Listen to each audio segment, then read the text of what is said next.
चाहे आपके पड़ोसी, दोस्त, रिश्तेदार, घर वाले बोलते हो कि तुमसे नहीं हो पाएगा, तुम्हारे बस की बात नहीं है, लेकिन ये नरसिंह ग्रेवाल स्टेज से पिछले 19 साल 3 महीने के अनुभव से बोल रहा है, तेरे अंदर दम है, सारे डायमंड बन सकते हो, लेकिन सोच बड़ी करनी पड़ेगी।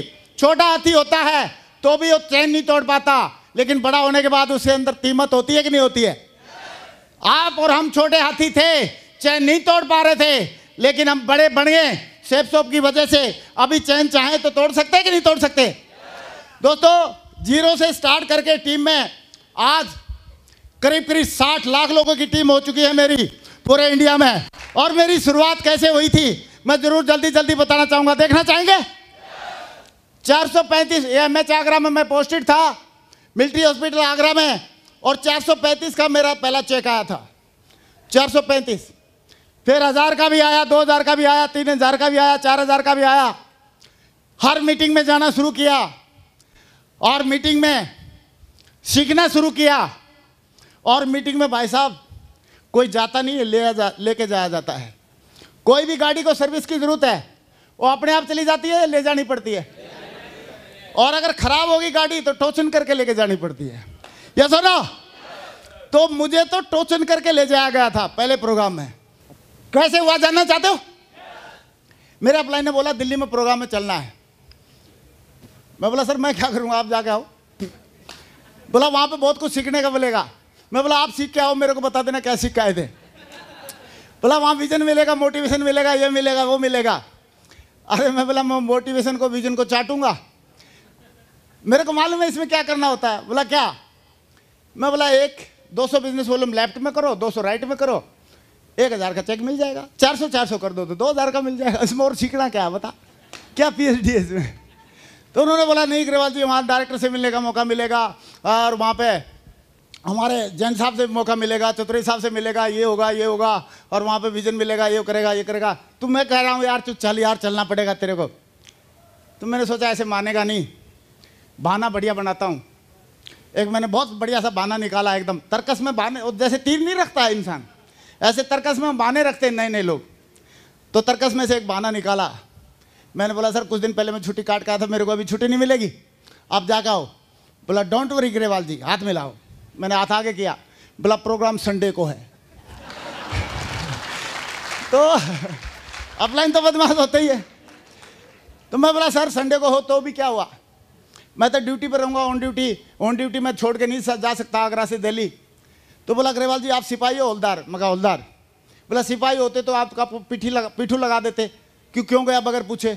तू हवलदार हो गए, तेरी इतनी नहीं चलती 2-5 घंटे के लिए बाहर चला जाए? मैं बोला नहीं चलती तो है। बोला फिर चलती है तो चल।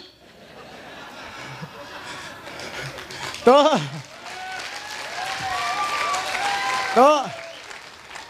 मैं बोला, मैंने फिर ये सोच के हाँ बोल दिया कि यार लोग बारात में भी ज़्यादा प्रेशर करने से चले जाते कि नहीं चलाते थे। तो बाराती की जगह मैंने हाँ बोल दी। मैं चल ठीक है, ये सोच लूँगा बारात में घूम के आ गए थे यार, क्या दिक्कत है। तो बोला ठीक है, कल सवेरे हम 5:45 बजे मिलते हैं रेलवे स्टेशन पे, आगरा कैंट पे। मैं बोला ठीक है सर। तो मैं पहुँच गया टाइम पे, फौजी टाइम पे एकदम। तो जैसे ही मैं पहुँचा सर भी पहुँच गए, और सर मेरे को बोलते हैं, बोला ग्रेवाल जी। मैं बोला हाँ सर। बोला टिकट ले ली? अभी मैं उनके मुँह की तरफ देख रहा हूँ। बाराती कभी टिकट लेता है क्या?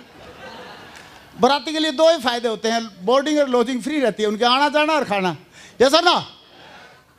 तो मैं बोला सर टिकट? बोला हाँ ले आ यार, मेरी भी ले आ, तेरी भी ले आ, मैं कर लूँगा, मैं बाइक खड़ी करके आता हूँ। मैं बोला पैसे तो ये दे ही देगा, ठीक है। मैं ले आया, उधर से वो बाइक खड़ी करके हम जाकर ट्रेन में बैठे। जैसे ही ट्रेन चलने वाली थी उसी टाइम पे हम पहुँच गए। और जैसे बैठे थोड़ी देर में ट्रेन चलने लगी। जैसे ट्रेन चली मैंने टिकट निकाला और इस उम्मीद से उनको तरफ टिकट दिया कि सर ये पकड़ो टिकट, बाकी आप समझते ही हो। तो उन्होंने देखी टिकट को, बोला 120 रुपये की है। उसने आपने 60 रुपये निकाले, बोला ये पकड़ मेरे 60 तेरे हो गए। मैं बोला यार ये बड़ा बेकार आदमी है, सवेरे सवेरे 60 का लगा दिया थूक है। 60 रुपये में हम पूरा महीना खर्चा चलाते, फौजी आदमी, सब कुछ फ्री का मिलता है, बिजली फ्री, पानी फ्री, खाना फ्री, चाय फ्री, ब्रेकफास्ट फ्री, नाश्ता फ्री, सब फ्री। सिर्फ बीबी घर से लेके जानी पड़ती है, बाकी सब फ्री रहता है वहाँ पर। अब पता ही है सबको, क्या इसमें नॉलेज में कोई नई जनरल नॉलेज थोड़ी है। तो वहाँ पे मैं बोला अच्छा बेकार आदमी है। फिर एक तो बात तो मेरे मन में ये आई, मैं बोला यार ये यूपी का है, और मैंने सुना था कि यूपी के लोग थोड़े से टेढ़े होते हैं, हाँ? लेकिन सचमुच में देख आज रहा हूँ, देखो सवेरे सवेरे थूक लगा दिया। लेकिन आजकल मैं यूपी वालों की बहुत रिस्पेक्ट करता हूँ। पूछो क्यों? पूछो क्यों?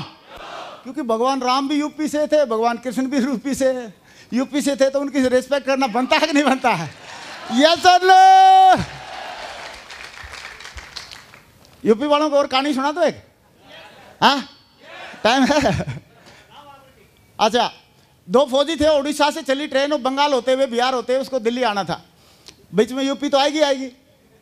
तो जैसे ही ट्रेन चली तो दोनों ने दारू दूरू पी ली, अपनी लगा ली खोल के, और फौजी डब्बा था, बंद था, बाकी कोई था नहीं, पर्दे वर्दे सब बंद। और बोलने लगा पहले वाला, बोला सुने भाई अभी बंगाल आ गया है। तो बोला यार तेरे को कैसे पता चला? अंदर अंदर ही कुछ घंटे चली थी ट्रेन। बोला मच्छी की चावल की खुशबू आ रही है, बाहर बेशक देख ले। और देख के आया, सचमुच में बंगाल आ गया। फिर कुछ घंटे ट्रेन चली, 5-7 घंटे, तो फिर वो पैक बंदे ने और लगा दिए 2-4 पैक। बोलता बोला भाई पक्का बिहार आ गया है। बोला तेरे को कैसे पता चला? बोला सत्तू की लिट्टी चोखा की खुशबू आ रही है। तो गया, सचमुच में वो मिला। तो फिर कुछ घंटे ट्रेन और चली, और उसने बोला भाई लग रहा यूपी आ गई है। बोला क्या? तेरे को कैसे पता चला अंदर बैठे बैठे?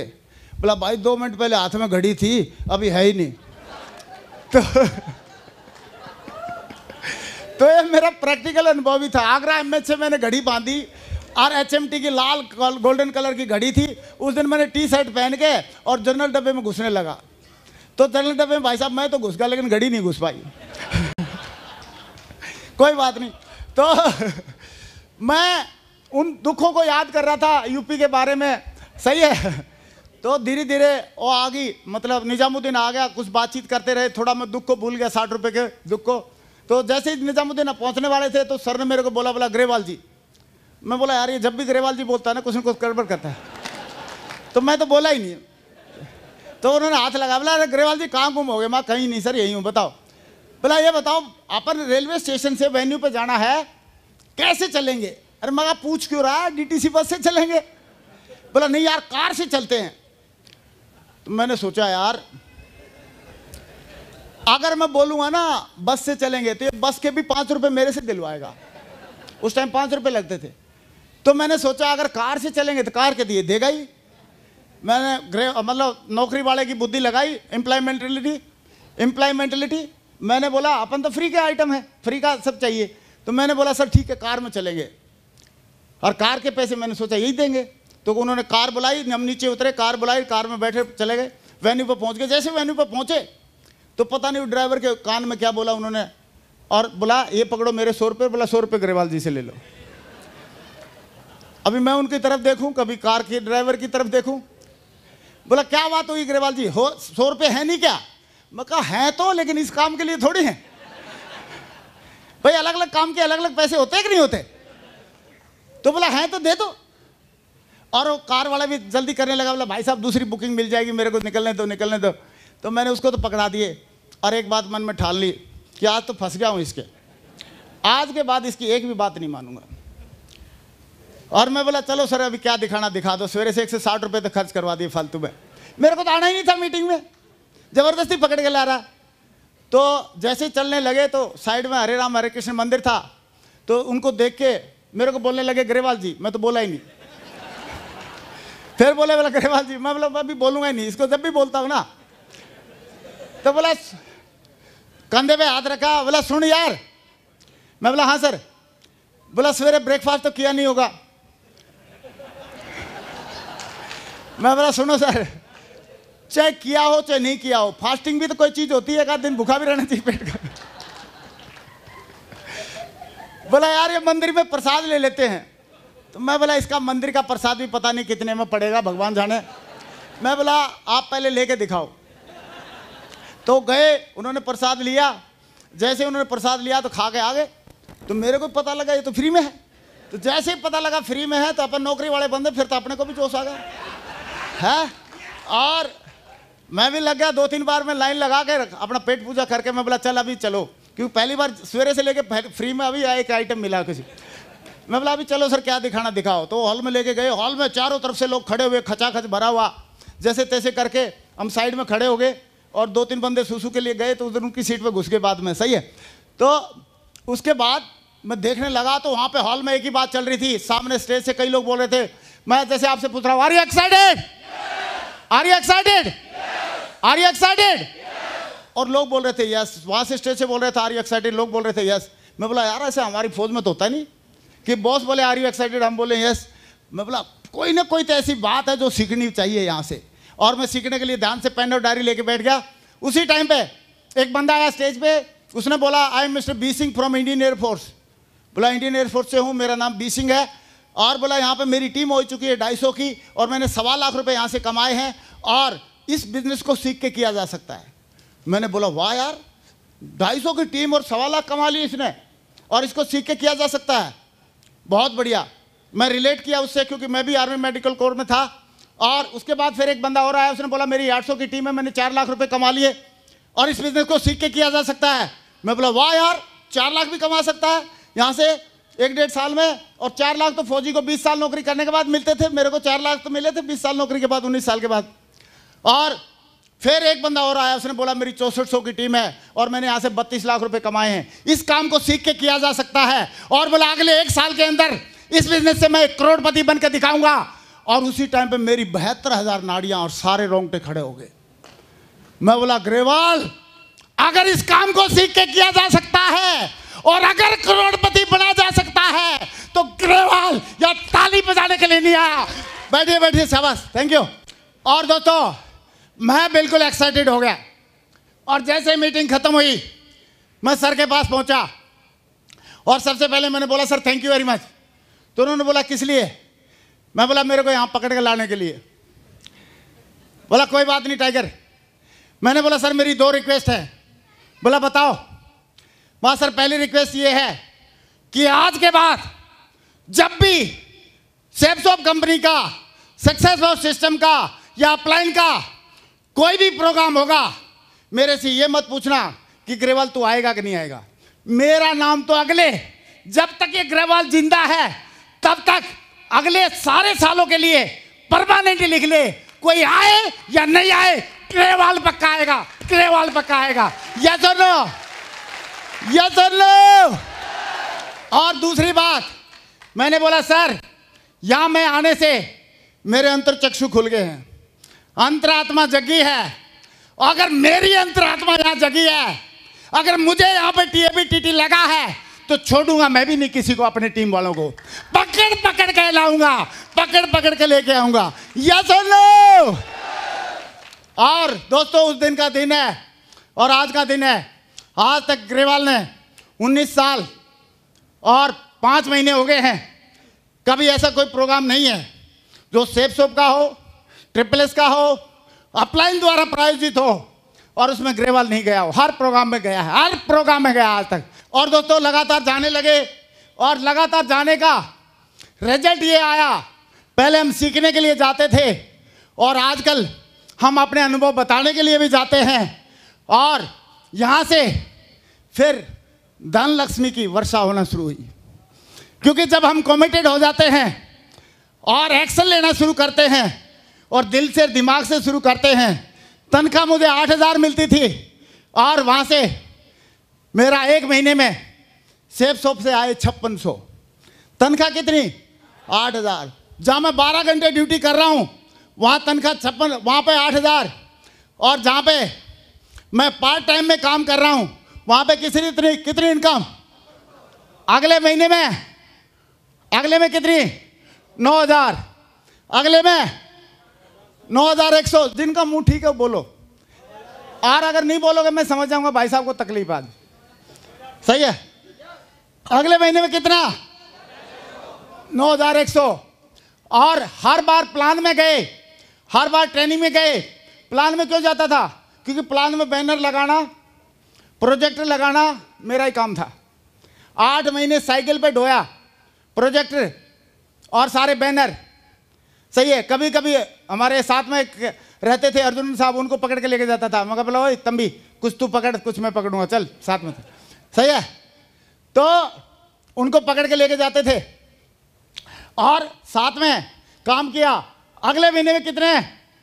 32,000 अगले में 40,000। ये सुनो, और ऐसा नहीं है विरोध नहीं आया, विरोध भी आया। घर वालों ने भी मजे लिए और नए प्रोस्पेक्ट ने भी मजे लिए और रिश्तेदारों ने भी मजे लिए और साथियों ने भी मजे लिए। साथियों ने क्या मजे लिए बताऊं? जैसे मेरे चेक लगातार आने लगे हर हफ्ते में 2-4 हज़ार के, 5 हज़ार के, सब हल्ला मचाने लगे यूनिट में। अरे बोला ग्रेवाल पता नहीं क्या करता है, उसका चेक आ गया, चेक आ गया। उसको चेक को ऐसे उठा उठा घूम रहे। मैंने अपलाइन को फ़ोन किया, मैं बोला सर ये क्या नाटक है, ये लोग तो बड़े दुखी हो रहे हैं। क्योंकि साथियों की एक खासियत होती है, अगर मान लो कॉलेज में 6 साथी साथ में पढ़ रहे हैं, उन 6 में से अगर एक कोई फेल हो जाए तो थोड़ा दुख होता है, यस और नो? लेकिन अगर 6 में से कोई कॉलेज या यूनिवर्सिटी में टॉप कर जाए तो साला बहुत दुख होता है। कसम से ऐसा दिल करता है इसको पीट डालो, यस और नो? यस और नो? तो दोस्त कोई आगे बढ़ना नहीं देखना चाहता, आपको चाहता क्या? तो अपने दोस्तों ने नाटक किया तो मैंने अपलाइन को फ़ोन लगाया। मैं बोला सर दोस्त लोग सारे नाटक कर रहे हैं साथी। बोला don't worry Grewal ji, upline ने तो अपलाइन के पास सारी चीज़ का सोल्यूशन होता है। बोला डोंट वरी ग्रेवाल जी, आप जाइए साइबर कैफे पर एड्रेस चेंज कर दो घर का। मैं फिर बोला चेक घर पे जाएगा और मैडम को बोलना खाते में जमा कर देगी। मैं बोला ठीक है सर।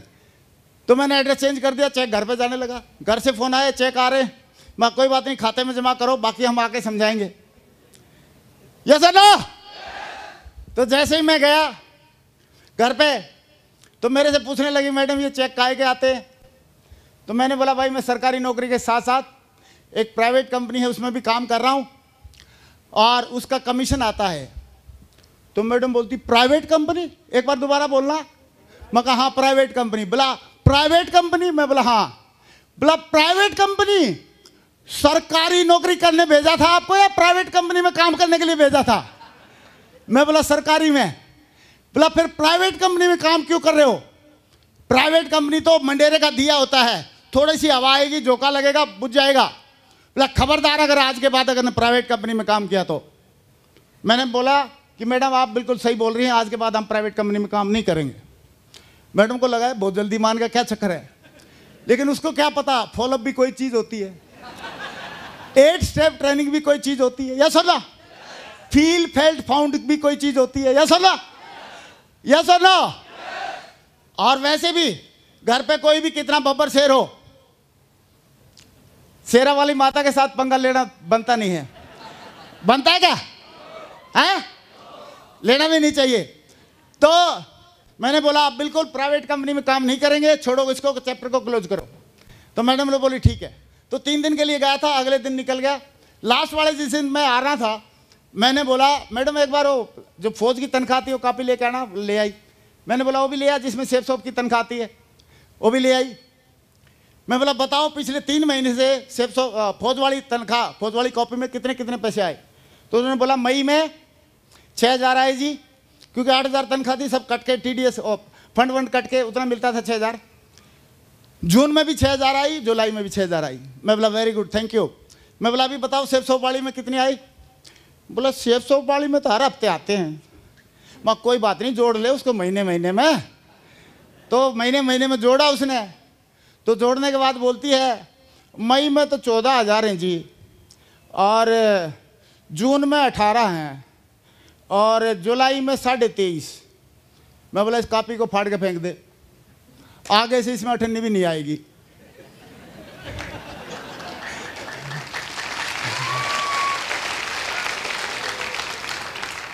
तो मैडम बोलती मेरे को क्यों नहीं आएगी?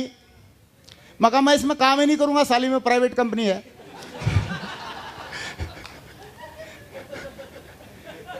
और तू बता जब काम नहीं करूंगा तो आने चाहिए क्या? बोला ना काम करो, काम नहीं करोगे तो कौन नहीं आवे। मैं कहा फिर काम ही नहीं करेंगे, फाड़ के फेंक इसको। तो मैडम पता नहीं क्या समझी, मेरे साइड में खड़ी थी, मेरे को ऐसे कौन ही मारी। बोला लगता है आप मेरी बात को ना दिल से ले गए। मैं बोला what do you mean by two से, आप क्या कहना चाहती हैं देवी? बोला नहीं मैं ये थोड़ी कर रही थी, बिल्कुल ही बंद कर दो। मैं कहा और क्या कहना चाह रही थी? बोला नहीं थोड़ा थोड़ा कर लिया करो। मैं बोला व्हाट ब्लडी थोड़ा थोड़ा कर लिया करो? कई काम ऐसे होते हैं या तो पूरे ही होते हैं या तो नहीं होते हैं, यस और नो? तो मैडम बोलती जाओ फिर पूरा कर लिया करो, कोई बात नहीं। तो परमिशन मिल गई, यस और नो? परमिशन मिल गई मैडम की। फिर अपन पूरा करने लगे धूम धड़ाके से। जो भी ड्यूटी से उतरे, ड्रेस पहनी और लिए दीवानों की तरह साइकिल और चल पड़े आगरा की नगरी में प्लान दिखाने के लिए, प्लान फोल्डर और अपलाइन के चेक की फोटोकॉपी लेके, यस और नो? और जब भी जाते थे लोग साले इतने बदमाश मेरे को पूछते तू कैसे आया? मैं कहा हेलीकॉप्टर लेके आया हूँ। बकवास कर। तूने देखी नहीं है पुरानी साइकिल खड़ी? हाँ, क्यों मजा ले रहा है? मैं बोला यार पुरानी साइकिल खड़ी दिख नहीं रही तेरे को? इसकी चैन ज्यादा नहीं उतरती है, 2-3 दिन में एक बार उतरती है। तो बोलते थे, बोला सर अगर आपके प्लान में इतनी दम है तो आपके पास मोटरसाइकिल क्यों नहीं है? मैं बोला हो जाएगी यार मोटरसाइकिल, तू शुरू तो कर, ज्वाइन तो कर। बोला अच्छा मेरे को ज्वाइन करके मोटरसाइकिल लेगा? माँ बेटा तू नहीं करेगा तो भी तेरा चाचा लेगा मोटरसाइकिल। तो ये सर लेगा कि नहीं लेगा? और हम करते रहे, आए तो बेस। सारे लोग ढंग से बोले आए तो बेस, आए तो बेस। ऐसे करता रहा और कुछ लोग आते रहे और काम करते रहे। थोड़े दिन के बाद मैंने मोटरसाइकिल ले ली। 8-9 महीने के बाद, 8 महीने के बाद जब मोटरसाइकिल ली तो मेरे को बोला आप कैसे आए? मैं कति काची नई मोटरसाइकिल है एकदम कचाकच। बोला सर आप इतनी बड़ाई क्यों कर रहे हो? आप तो 40 लाख रुपए महीने कमा सकते हैं ऐसी प्लान, 40 लाख रुपए कमा सकते हैं साल में, ऐसी प्लान दिखा रहे हो? आपके पास तो कार होनी चाहिए। मैं बोला तू पागल है क्या? तेरे एक डीडी के लिए मैं कार लेके आऊँ अभी? हाँ, मोटरसाइकिल कम है क्या? इसी में दे दे। लेकिन लोग तो लोग हैं, बड़े बदमाश नंबर 1। और लोग बोलने लगे, बोला ये कार है, सही है, कार नहीं है आपके पास। तो मैं बोला कार भी आ जाएगी भाई, तू अगर बोल रहा है तो। फिर भी हम करते रहे, आए तो बेस्ट नहीं तो, आए तो बेस्ट नहीं तो। और मैं फिर इस बिजनेस में आने के बाद मैंने कार भी ले ली। कार भी कौन सी ली? पहली फॉर्च्यूनर गाड़ी ली, एकदम 60 के माफिक चलती है। फॉर्च्यूनर ली, डायमंड भी बन गया मैं। और फॉर्च्यूनर लेके एक दिन में गया एक बंदे के पास फॉलोअप करने के लिए। तो बंदे ने देखा, बोला साहब आपकी प्लान बहुत बढ़िया, प्रोडक्ट बहुत बढ़िया, सिस्टम बढ़िया, कंपनी बढ़िया, सारी चीज़ें बढ़िया, लेकिन हम नहीं कर पाएंगे। माँ क्यों, क्या हो गया? बोला आपके पास तो इतनी बड़ी कार है, आपके साथ तो कोई भी कर लेगा, हमारे पास तो है ही नहीं, हम कैसे कर पाएंगे? मैं बोला बड़े आरामखोर हैं यार दुनिया वाले। यस सर नो, ये दुनिया वाले बहुत बदमाश हैं। अगर कोई रिश्तेदार आ गया, चाय में मक्खी गिर गई तो मक्खी को बोलते हैं मक्खी की इतनी हिम्मत, हमारी चाय को अपवित्र कर दिया है, खराब कर दिया है। और क्या करते हैं? चाय को फेंक देते हैं। और वही मक्खी अगर घी के पतीले में गिर जाए तो मक्खी की पवित्रता पर कोई शक नहीं होता। ऐसे लगता है ये मक्खी अभी हरिद्वार से डायरेक्टली नहा के आई है, पूरी तरह से शुद्ध है, पवित्र है और इसमें सर्वगुण है। और इसने अगर एक भी गुण इसमें घी में छोड़ा होगा तो गुण इसकी गुणवत्ता बढ़ जाएगी घी की। और धीरे से उंगली डाली जाती है और ये बोला जाता है ऐसे करते कि नहीं करते? ये सुनो, फिर मैं प्लान दिखाने जाता था, मेरे को बोलते थे आपके चेक दिखा। मैं बोला चाचा अभी शुरू किया मैंने, चेक से बाद में आएंगे, आप ज्वाइन करो फिर आएंगे। बोला अच्छा हमको ज्वाइन कराएगा तब चेक आएंगे। तो मेरे बाद में मैं करता रहा है तो बेस्ट नहीं तो नेक्स्ट, थोड़े थोड़े चेक आने लगे। मेरे को बोला भाई तेरा कुछ आया? मैं बोला हाँ देख 500 का चेक आया, 1000 का चेक आया। बोला तेरे तो छोटे छोटे चेक है। मैं बोला बड़ा देखना क्या? बोला हाँ। मैंने अपलाइन का चेक निकाला, मैं ये देख अपलाइन का 25,000 रुपये का हफ्ते का चेक, ये देखो 65,000 रुपये हफ्ते का चेक।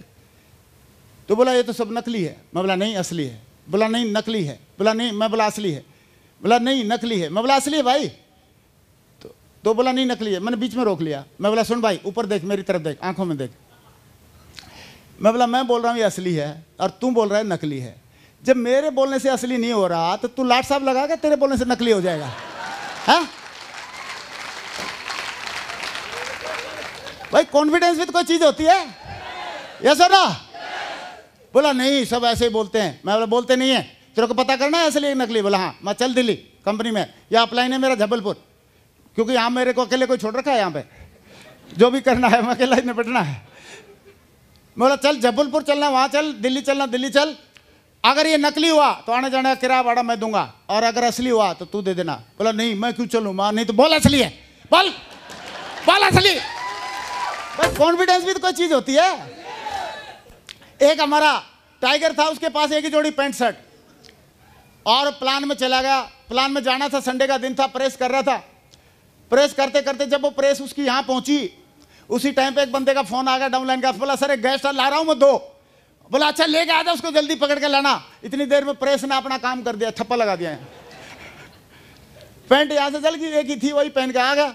तो प्लान में आकर खड़ा हो गया और टेस्टिमोनी देने लगा, पतला सा है ही, और बोलने लगा यार दोस्तों, इस बिजनेस में मेरी टीम हो चुकी है 250 की, और मैं यहाँ से कमा चुका हूँ 1.25 लाख रुपए। तो एक अधिकारी की वाइफ बैठी थी सामने, वो बोली, बोला भैया कम से कम सट्टे मारते हो तो सोच समझ के मारो, तुम्हारी पैंट तो फटी पड़ी है। तो बंदे की बेइज्जती हो रही है कि नहीं हो रही है? लेकिन कॉन्फिडेंस वाले को और बब्बर शेर को कोई फर्क नहीं पड़ता। वो बोलता है वाह क्या बात है, मैडम ने फटी हुई पैंट भी नोटिस कर ली है। पहले तो बोला मैडम की तगड़ी ऑब्जर्वेशन के लिए और हमारी फटी हुई पैंट को देखने के लिए मैं चाहता हूं एक जोरदार तालियां हो जाए मैडम के लिए, जोरदार तालियां। बोला मैं वही तो बताने आया हूं स्टेज पे कि जब एक फटी पैंट वाला बंदा 250 की टीम बना सकता है, 1.25 लाख रुपए कमा सकता है, तो जिसकी पैंट नहीं फटी है वो कितना बड़ा काम कर सकता है यार। यस और नो? यस और नो? एक हमारा बंदा गया अंडर मैट्रिक प्लान दिखाने, और डबल जिसके पास डॉक्टर की डिग्री थी उसको प्लान दिखा रहा, और उसको बोलने लगा, बोला सर हमारी कंपनी ISO सर्टिफाइड है। बोला ठीक है। बोला हमारी कंपनी को IDSA से IRDA से भी वो है एफिलिएटेड है। तो पूछने लगा वो IRDA क्या होता है? सही है, IRDA क्या होता है? तो बोलने लगा, बोला हो साहब मैं तो अंडर मैट्रिक हूँ, अपनों ज्ञान तो ऐसा ही है, लेकिन एक बात बता, आप तो डबल PhD है, आपको भी को नहीं पता। वो बोलता नहीं नहीं ये बता, आगे बता। बोला नहीं नहीं मैं ये पूछ रहा हूँ आपको भी नहीं पता होगा।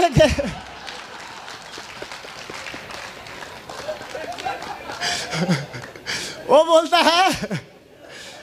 है बोला भाई तू ये बता, इसमें तेरा ये जो इंश्योरेंस था पहले, बोला इंश्योरेंस है कितने का, तू मेरे से चेक ले ले। बोला नहीं नहीं चेक तो मैं बाद में ले लूंगा, ये बता तुमको भी नहीं पता होगा। तो दोस्तों कॉन्फिडेंस होना चाहिए, सही है, जब सच्चाई बोल के दमदारी से काम करना चाहिए, और वो करेंगे तो आप बताओ चेक और बढ़ेंगे घटेंगे? तो फिर आगे कितने का आया चेक? 40,000 महीने में। कितना आगे कितना? सारे लोग जिनका मुंह ठीक है बोलेंगे कितना? फिर कितना? 60,000। फिर कितना? फिर कितना? 86,000। फिर कितना? 91,000। फिर कितना? 1 लाख। फिर कितना? 1,03,000। फिर कितना? 1,32,000।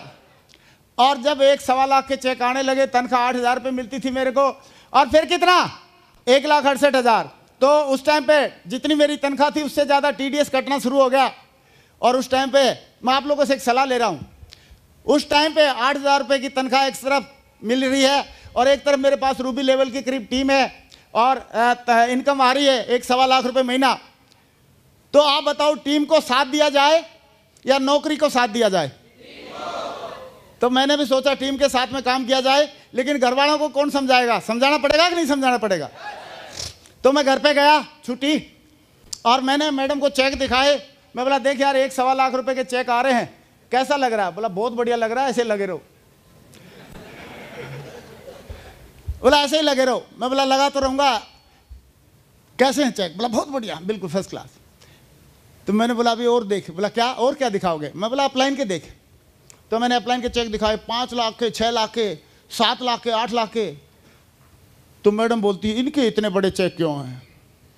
क्योंकि लोग अपने दुख से दुखी नहीं है, दूसरों के सुख से दुखी है। That I know. सही है।